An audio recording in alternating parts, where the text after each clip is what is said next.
Jason Whitlock, host of Fearless. How are you, sir? I'm great, Glenn. How are you? Well, I'm good. I saw two videos last week. I saw these children punching a cop, hitting a cop. I mean, little kids. I'm sure you saw this too. Oh, yeah. And then the 4-year-old picking up a gun and shooting at the cops. And I thought, are we at a new level now? What is happening to us, Jason? You know, I talked about this last week, and it's like we're living in a real-life version of the novel Lord of the Flies.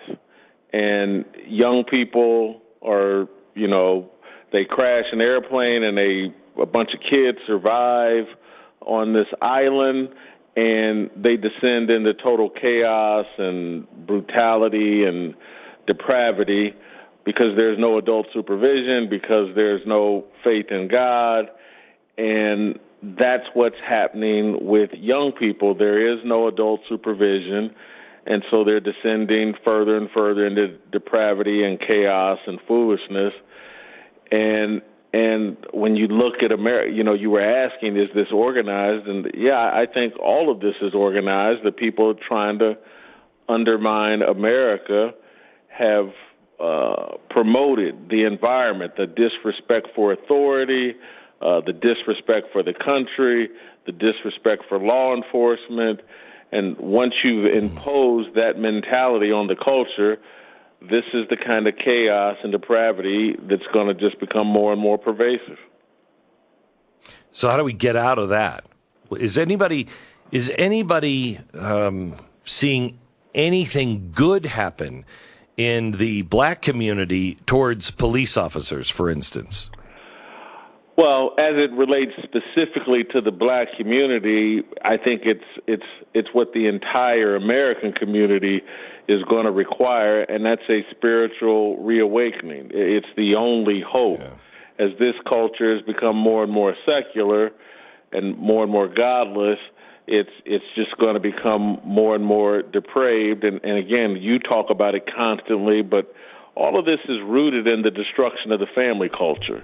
And so when you tear apart families, this is what happens. And so is the problem most acute with African Americans? Yes, because the destruction of the black family, the terror, the impact of that has been most harshly felt on black people. But it's happening in all parts of American society because even where there are two parents, we're still not talking about a traditional family structure. We're still not talking about a true commitment to developing and nurturing young people.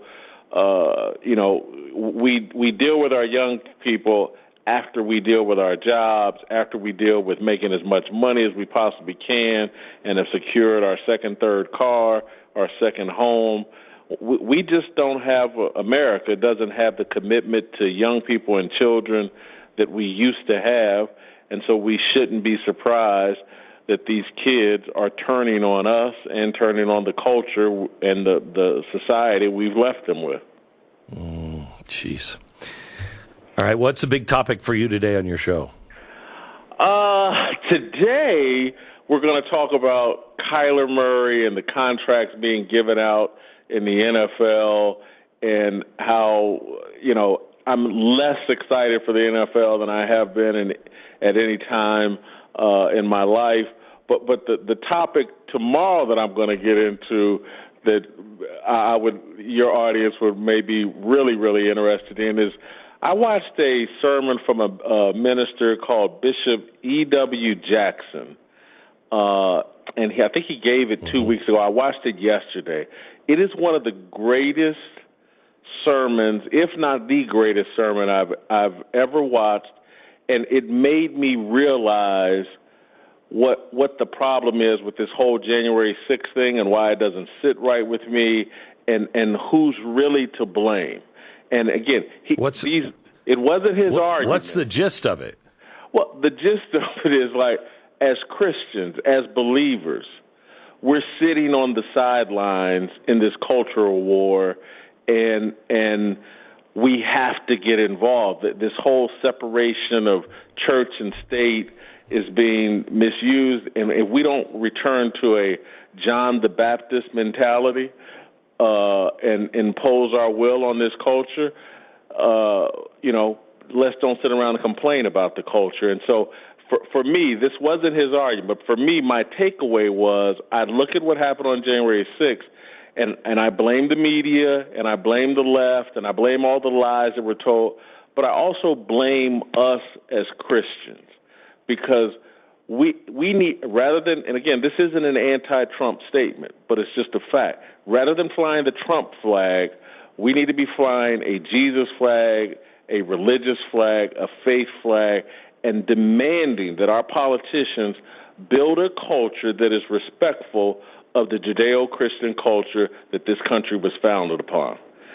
We deserve that. We're owed that. That's the reparations we're owed. Our founding fathers built a Judeo-Christian culture and founding documents based on that, and we're watching politicians and elitists betray all that, destroy all that, and we haven't mustered the strength as believers to take our butts to Washington instead of letting the leftist crazies and lunatics define all the protests, and instead of letting political people, and again, I have no problem with the MAGA crowd, but if that had been a group of Christians out there praying and asking for America to restore some integrity and facts and truth to this society, a group of Christians would have never been baited into entering the Capitol. We never would have let Ray Epps and the other influencers bait us into the lunacy that they're now using against us.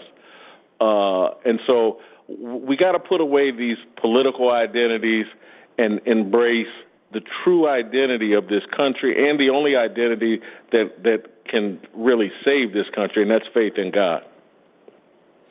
I will tell you that on this faith in God, this is how far away we are.